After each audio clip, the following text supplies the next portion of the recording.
Well, good morning, friends, and good afternoon if you're joining us later in the day. I'm so glad that you're part of the journey as we now begin our walk through day 3 of the 30 days of gratitude. On our first day, we talked about a gratitude journal or a way of keeping track or making a list of things that might help us to think about what we're grateful for in our life. Yesterday, we talked about an exercise in which we write down 3 things that went well for us that day and dove a little deeper into why they went well as a way of focusing ourselves around the idea and the spiritual practice of gratitude. I had someone who asked me a question after I had announced this, and that is about the challenge of facing difficulties in the world. And is focusing on gratitude just a way of being Pollyannish, which means a way of being just sort of setting yourself up to be just joyful for the sake of being joyful and not necessarily authentically grateful? I think it's a great question. Or what happens if the challenges in life are so overwhelming that it's hard for us to even find a moment of gratitude? So I wanted to start today by thinking about that in particular, about what it means and how the spiritual practice of gratitude informs us, strengthens us, builds us up for those very challenging and real times in our lives when we suffer or struggle.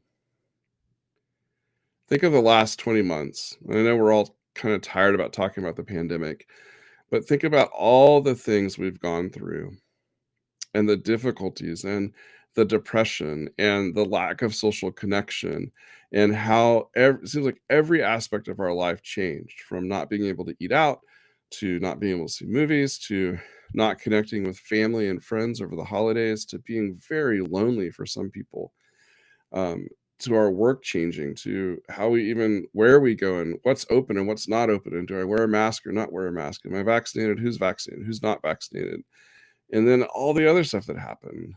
We have been through such a difficult time. And there's also the other things that we go through: the loss of a loved one, a difficult diagnosis, or a scary diagnosis, or a terminal diagnosis, failures in our professional lives, failures in our relationships, or challenges in our relationships, or fighting, or conflict, or divorce, or losing friendships over things that we never thought we would lose a friendship over. And then there's the spiritual struggles. Where's God in all of this? Why do I sometimes feel as if God is absent from me? Why do I struggle so much with the sins that I have in my life, my addictions and the things that take me away from doing the will of God? So just how is gratitude going to help us in that? Part of it is, like I talked a little bit on Sunday, if you're able to come to church or listen online, gratitude is a way of strengthening ourselves. It's kind of an exercise that helps to build us up. Our scripture for today is from the 23rd Psalm, one of the most famous pieces of scripture there is. Even though I walk through the valley of the shadow of death, I will fear no evil, for you are with me. Your rod and your staff, they comfort me. I've always loved that image. The idea of walking through the valley of the shadow of death. What the writer of the Psalms is talking about there is actually a particular region in the Holy Land that was seen as a place. You could think of the Dead Sea, but other places that was seen as a burial area where you're walking through a place where there's nothing but death and grief. But it's in those moments when God often is with us more than we would ever know. Brene Brown writes about gratitude and about this idea of how do we use gratitude to strengthen us in these moments of struggle. Of course, no amount of planning can stop pain. We can, however, squander the very joy we need to bring into our lives so that when hard things happen, we don't have a reservoir of strength to tap into. Men and women who have the capacity to lean fully into joy share one variable in common: they practice gratitude. Vulnerability is real, And when we have this physiological response to it, a quiver, so to speak, some of us use that quiver as a warning sign to start dress rehearsing tragedy, while others use it as a reminder to practice gratitude.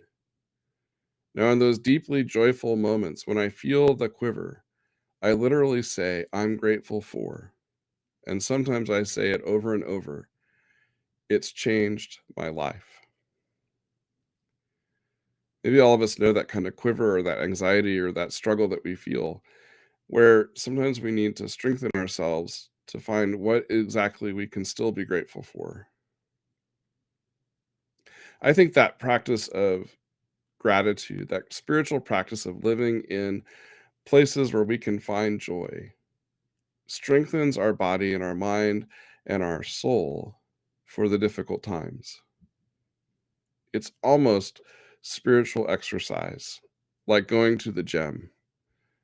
It allows our being to be strengthened for those difficult times. We've been through so much in the last 24 months, and we still have a long ways to go. I hope that you're finding making those lists or identifying those things that have gone well in the day helpful. I'll see you tomorrow, and please do continue this path of gratitude. And remember that even in the shadow of the valley of death, we can find hope and peace and joy in God.